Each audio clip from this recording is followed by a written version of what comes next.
Channel. ಅಮ್ಮಂಗೆ ಇವತ್ತು ಪಡ್ಡು ಮಾಡು ಅಂತ ಹೇಳಿದ್ದೀನಿ. ಅಮ್ಮಗೆ ಪಡ್ಡು ಮಾಡ್ತೈತೆ. ಅಮ್ಮ ಹೆಂಗೆ ಪಡ್ಡು ಮಾಡುತ್ತಂತ ನೋಡೋಣ. ಇವತ್ತು ಟಿಫನ್ಗೆ ಪಡ್ಡು ಮಾಡೋಣ ಅಂತ ಹೇಳ್ಬಿಟ್ಟು ರಾತ್ರಿನೇ ಅಕ್ಕಿ ಉದ್ದಿನಬೇಳೆ ನೆನೆಸಿಟ್ಟಿದ್ದೆ. ಇವಾಗ ಒಂದು ಸ್ವಲ್ಪ ಅನ್ನ ಮೆಕ್ಕಿತ್ತಲ್ಲ, ಒಂದು ಬಟ್ಲ ಅವಲಕ್ಕಿ ಬದಲಿಗೆ ಒಂದು ಬಟ್ಲ ಅನ್ನ ಹಾಕ್ಕೊಂಡು ಸ್ವಲ್ಪ ನೀರಲ್ಲೆಲ್ಲ ಮಿಕ್ಸ್ ಮಾಡ್ಕೊಂಡು ನಾನು ಇಲ್ಲಿ ನುಣ್ಣಗೆ ರುಬ್ಕೊತಾ ಇದ್ದೀನಿ. ಇದು ನಮ್ಮ ಮಗ ಚಿಕ್ಕವನು ಯಾವಾಗಲೂ ಪಡ್ಡು ಮಾಡ್ಕೊಡಮ್ಮ ಪಡ್ಡು ಅಂತ ಹಿಂಸೆ ಮಾಡ್ತಿದ್ದ, ಅದಕ್ಕೆ ಮಾಡೋಣ ಅಂತ ಹೇಳ್ಬಿಟ್ಟು ರೆಡಿ ಮಾಡ್ಕೊತಿದ್ದೆ. ಇವಾಗ ಸಣ್ಣಗೆ ರುಬ್ಕೊಂಡು ಒಂದು ಪಾತ್ರೆಗಾಗಿ ಎತ್ತಿಕ್ಕೊತಾ ಇದ್ದೀನಿ. ಅವನೇ ಪಡ್ಡು ಬೇಕು ಅಂತ ಕೇಳಿರೋದ್ರಿಂದ ಕ್ಯಾರೆಟ್ ಎಲ್ಲ ನಾನೇ ತುರ್ಕೊಡ್ತೀನಿ ಅಮ್ಮ ಅಂತ ಹೇಳ್ಬಿಟ್ಟು ತುರ್ಕೊಡ್ತಿದ್ದೆ. ನಾನು ಹಂಗೆ ಟೊಮೊಟೊ ಚಟ್ನಿಗೆ ಮತ್ತು ಪಡ್ಡುಗೆಲ್ಲ ಈರುಳ್ಳಿ ಹೆಚ್ಕೊತಿದ್ದೆ. ಸ್ವಲ್ಪ ಕೊತ್ತಂಬರಿ ಸೊಪ್ಪು ಖಾಲಿ ಆಗಿತ್ತು. ಇಲ್ಲಿ ಸೋಮವಾರನೇ ಸಂತೆ ನಡೆಯೋದು, ಅದಕ್ಕೋಸ್ಕರ ಅವನು ಹೋಗಿ ಕೊತ್ತಂಬರಿ ಸೊಪ್ಪನ್ನು ತಗೊಂಬಂದ. ಎಷ್ಟು ತಮ್ಮ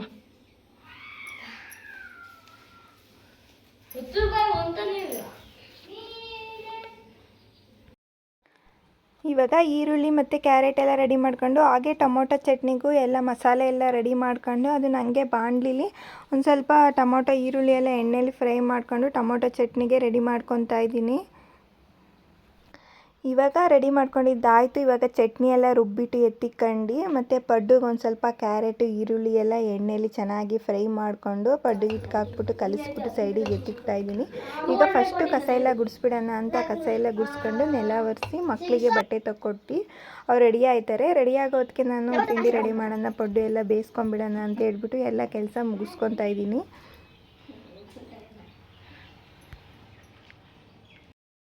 ಈಗ ಸ್ಟವ್ ಮೇಲೆ ಒಂದು ಪಡ್ಡು ಪಾನ್ ಇಕ್ಕೊಂಡು ಸ್ವಲ್ಪ ಎಣ್ಣೆ ಹಾಕ್ಕೊಂಡು ಎಣ್ಣೆ ಚೆನ್ನಾಗಿ ಕಾದ್ಮೇಲೆ ಆವಾಗಲೇ ಬ್ಯಾಟರ್ ರೆಡಿ ಮಾಡ್ಕೊಂಡಿದ್ನಲ್ಲ ಅದನ್ನೇ ಸ್ವಲ್ಪನೇ ಈ ಥರ ಹಾಕ್ಕೊಂಡು ಸ್ಟವ್ನ ಮೀಡಿಯಮ್ ಫ್ಲೇಮಲ್ಲಿ ಇಟ್ಕೊಂಡು ನಾನು ಇಲ್ಲಿ ತಿಂಡಿ ರೆಡಿ ಮಾಡ್ಕೊತಾ ಇದ್ದೀನಿ. ನಾನು ಇಲ್ಲಿ ತಿಂಡಿ ರೆಡಿ ಮಾಡೋದಕ್ಕೆ ಅವರು ಸ್ಕೂಲಿಗೆ ರೆಡಿ ಆಗಿಬಿಟ್ಟು ದೇವ್ರಿಗೆ ಪೂಜೆ ಮಾಡ್ತಿದ್ದಾರೆ.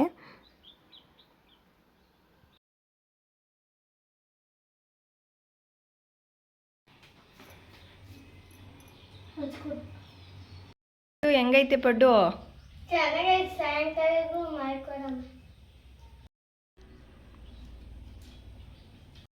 ಈಗ ಅವ್ರಿಗೂ ತಿಂಡಿ ಹಾಕ್ಕೊಟ್ಟು ನನ್ನ ಮಧ್ಯಾಹ್ನಕ್ಕೆ ಲಂಚ್ ಬಾಕ್ಸ್ಗೆ ತಿಂಡಿ ರೆಡಿ ಮಾಡಿ ಬಾಕ್ಸಿಗೆಲ್ಲ ಹಾಕ್ಕೊಡ್ತಾ ಇದ್ದೀನಿ. ಈ ವಿಡಿಯೋನ ಇಲ್ಲಿಗೆ ಎಂಡ್ ಮಾಡ್ತಾ ಇದ್ದೀನಿ. ಇವಾಗ ಸ್ಕೂಲ್ ಹತ್ರ ಬಿಡೋಣ ಅಂತ ಹೋಗ್ತಾ ಇದ್ದೀನಿ. ಯಾರೆಲ್ಲ ಇನ್ನೂ ಸಬ್ಸ್ಕ್ರೈಬ್ ಮಾಡ್ಕೊಂಡಲ್ಲಿ ನನ್ನ ಚಾನಲ್ ನೋಡ್ತಿದ್ರೆ ಪ್ಲೀಸ್ ನನ್ನ ಚಾನಲ್ನ ಸಬ್ಸ್ಕ್ರೈಬ್ ಮಾಡ್ಕೊಳ್ಳಿ, ಸಪೋರ್ಟ್ ಮಾಡಿ. Thank you for watching.